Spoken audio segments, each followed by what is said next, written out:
If you don't know who Patriot Mobile is, they are an incredible mobile service when it comes to cell phone service. They are the only company that I've ever come across that actually puts the customer first, not the business first.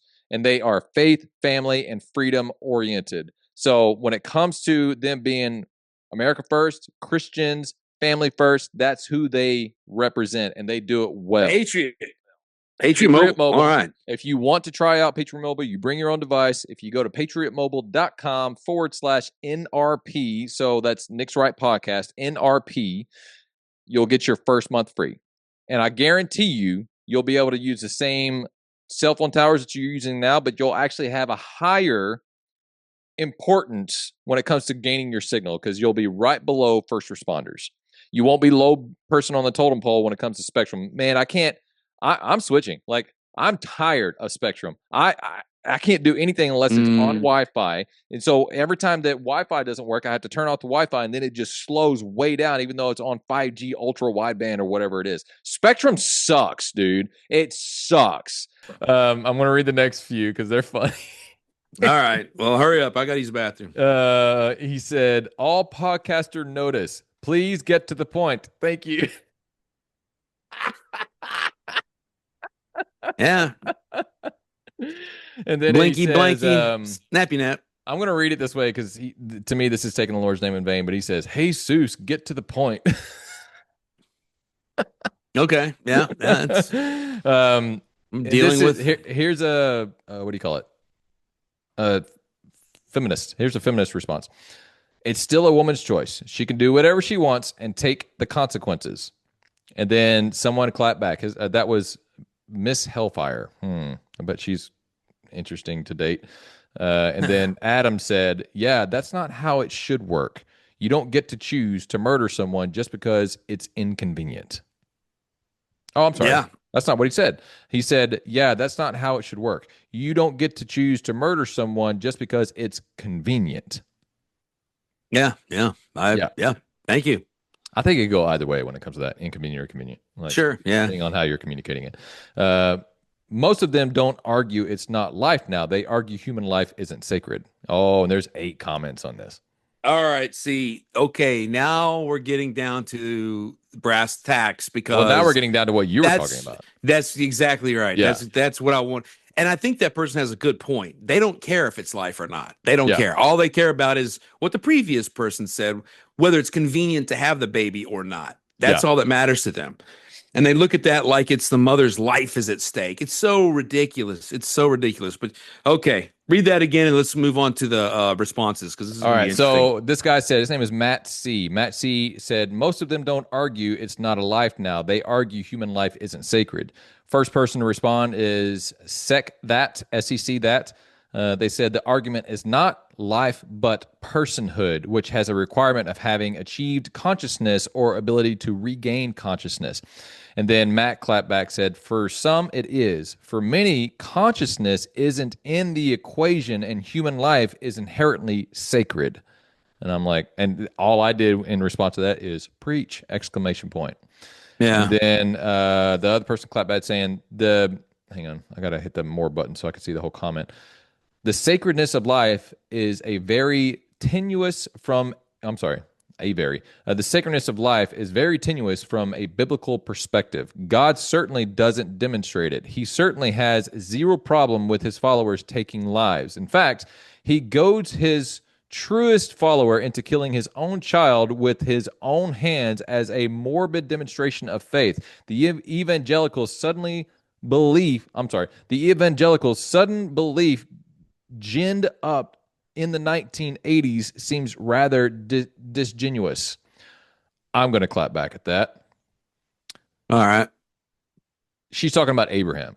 Oh, yeah, of course. Yeah. So he told Abraham I want you to sacrifice your son on the altar. A lot of people don't understand what it takes to atone for sin. Now, it was never God's plan for him to sacrifice his son. It was God's plan to test his faith. Because guess what? There was a ram caught in a bushel or caught in something to where it was there for them to actually make the sacrifice. But he wanted to make sure that Abraham's faith was exactly where it needed to be. And God knew it was. God knew exactly what was going to happen. So you can't sit here and say that he's this person who just wants people to kill their own children. Are you kidding me? That's the Yeah. weakest argument I've ever heard in my life. Anyway, Matt goes on. Oh, I like Matt. Okay. Cool. Matt says, that's ridiculous. That's ridiculous. Yeah. And he says, Christians have believed humans are made in God's image and taught thou shalt not kill long before the 80s. Oh, this guy's good. Okay, this goes back and forth. I like this. And then the other person, SecondThat or whatever, claps back and says, yeah. Is it SecondThat? Is that what it means? I think it's I second that. Yeah. I second that. Okay. Says Protestants viewed abortion as a Catholic issue, and you can look at the 1971 Southern Baptist Convention's resolution on abortion and compare it to the 1982's version of the same statement. Stark difference. And then Matt says, obviously it wasn't a huge issue yet because abortion was rare and usually done quietly in extreme cases. What is your point? And then SecondThat says, it was not rare. It certainly peaked after, but it was in no way rare. 1 in 10, 1 in 5 pregnancies before Roe v. versus Wade. 1 in 3 in the 90s before Dobbs. It was back down to 1 in 5. And then I think Matt gave up his argument after that because I believe Matt saw that he couldn't argue with this person. Yeah. And honestly, that goes back to what you say whenever you and I are arguing. You just walk away. I'm starting to think that's not a liberal thing. I'm starting to think that's the wise conservative thing to do. Is just I've said it before, Nick. So maybe now you'll start listening. Well, it depends on what we're arguing, Nick. If we can just sit there and argue about nothing, but you're just getting upset about it. But when it comes to stuff like this, and you know the person's not like, because you and I can see each other's view pretty well.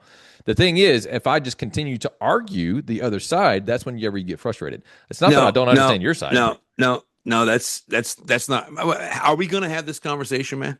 It always happens at my place of work. I can't have an argument with you on the gym floor because you would walk away if it wasn't on the gym floor. Like oh no, I think yes, you would because you've done it before. Well, you can assume all this all you want, but you're also admitting that might just be the wise conservative thing to do. Pick your battles. Know which battles are worth fighting and which ones aren't. And arguing with you, Nick, is like pounding your head against a brick wall. I'm not going to do it. Well, even when you're wrong. I think the reason why I'm like that, I come from a long background of being able to argue. I also come from a long background. Well, what do you mean being able to argue? Being able to argue. I have come from a long background of being able to argue. Like I don't know how to say that other than what I just said. Like I'm having a Sheldon moment. Like what did I say that wasn't understanding? Are you able to argue because the people you grew up with, or you're able to argue because you're capable of an argument? What? It's different. I'm going to stick with my statement. I come from a long background of being able to argue. Okay. If you mean it one way, I agree with you. I understand what you're trying to be confused about because all I'm saying is I'm able to argue. Because I don't think you're able to argue very well. That's why I'm asking you. I'm asking you how you mean that because I don't agree with it. I don't think you can argue. You don't have to agree with it. You don't agree with it a lot. That's why we have this podcast. Okay. But I can sit here and argue the other side because what it takes is like what you tell me is perspective. It takes the ability to take yourself out of your own perspective and see it from somebody else's. Just because they argue these things, just like we debunk them all the time. Nick, that's why I say you can't argue because you refuse to see other people's perspective. No, which makes you very headstrong and staunch in your point. Okay, great. It's not that I'm not able to step outside of my own perspective and see it from your perspective. I always try to do that. I even wrote a whole book on it. Like that's the whole premise of pride. When someone's not able to be able to step out of their own perspective, try to see it from somebody else's perspective, they have lost touch. That does not make you the master of the. I'm not saying it's master. I'm saying I did study on it, Nick. I'm saying I did biblical study. I did secular study because I understand that the reason why people have these staunch opinions and don't want to see it outside of their own opinions because they have a hard time doing that because they're so stubborn in that. But you can study it, but then you have to go practice it. And I do practice that. Just because I bring up arguments that you don't like, it doesn't mean that I'm not trying to see it from your side of perspective. I'm just arguing the other side. My gosh. Like, and you know that. You just want to sit there and you might be wrong. Wrong about what? That I know how to argue? Yes. Like, I was almost a lawyer. Like, I know how to argue. Like, oh my gosh. Like, but you can't say I might be. Yes. I might be what? Wrong. You can't say, well, okay, I might be wrong. I've never, like, something just happened to my microphone. Oh, I hear you loud and clear, Nick. Keep going. Okay. Keep going. Maybe it's because I'm yelling and it's my microphone has that built-in thing to where it like pulls it down to where it doesn't peak. And so maybe it's because I'm elevating and it's not as sensitive as whenever I'm talking like this. I forgot what we were talking about. Just move on, man.